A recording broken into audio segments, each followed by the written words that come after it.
کائنات کے اس وسیع و عریض سناٹے میں جہاں انسانی عقل دنگ رہ جاتی ہے، وہاں خالق کائنات کی وحی ہمیں ان رازوں سے آگاہ کرتی ہے جو صدیوں تک انسانی آنکھ سے اوجھل رہے۔ قرآن کریم محض ایک کتاب نہیں بلکہ کائنات کے سربستہ رازوں کی وہ کلید ہے جو آج کی جدید سائنس کے لیے مشعل راہ ہے۔ تو آئیے سورۃ التکویر کی ان سحر انگیز آیات کے آئینے میں کائنات کے ایک عظیم الشان مظہر کا مشاہدہ کرتے ہیں۔ اللہ رب العزت قرآن مجید میں ارشاد فرماتا ہے، فَلَا أُقْسِمُ بِالْخُنَّسِ الْجَوَارِ الْكُنَّسِ، پس میں قسم کھاتا ہوں پیچھے ہٹنے والے ستاروں کی جو چلنے والے ہیں اور اپنے ٹھکانوں میں غائب ہو جانے والے، یعنی راستہ صاف کرنے والے ہیں۔ ان آیات میں استعمال ہونے والے الفاظ اپنے اندر معانی کا ایک سمندر چھپائے ہوئے ہیں۔ پہلا لفظ ہے الخنس، اس کا مادہ خاء نون سین ہے، جس کے معنی پیچھے ہٹنا یا سکڑ کر چھپ جانے کے ہیں۔ یہ ان اجسام کے لیے بولا جاتا ہے جو پہلے ظاہر ہوں اور پھر غائب ہو جائیں۔ دوسرا لفظ ہے الجوار، یہ جریون سے نکلا ہے، جس کے معنی ہے نہایت تیزی سے چلنے والا یا رواں دواں۔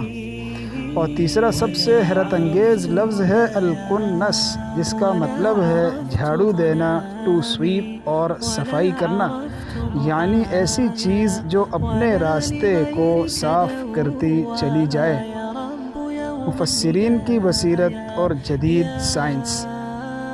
قدیم مفسرین نے اپنی علمی بصیرت کے مطابق ان آیات کی تشریح سیاروں پلینٹس کی چال سے کی ہے، جو کبھی پیچھے ہٹتے محسوس ہوتے ہیں اور کبھی نظروں سے اوجھل ہو جاتے ہیں۔ لیکن آج کی جدید فلکیات ایسٹرونومی جب ان آیات کو دیکھتی ہے تو عقل ورطۂ حیرت میں گم ہو جاتی ہے۔ یہ الفاظ ہو بہو بلیک ہولز کی خصوصیات پر پورا اترتے ہیں۔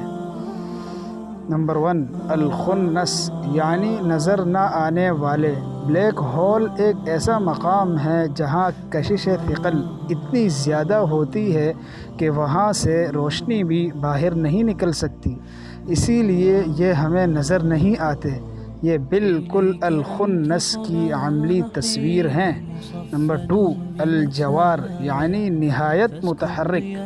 سائنسی تحقیق ثابت کرتی ہے کہ بلیک ہولز ساکن نہیں ہیں بلکہ اپنے مداروں میں نہایت تیزی سے سفر کر رہے ہیں۔ نمبر 3، الکنس یعنی کائناتی ویکیوم کلینر۔ بلیک ہول کی سب سے بڑی خاصیت اس کا ایکریشن کا عمل ہے۔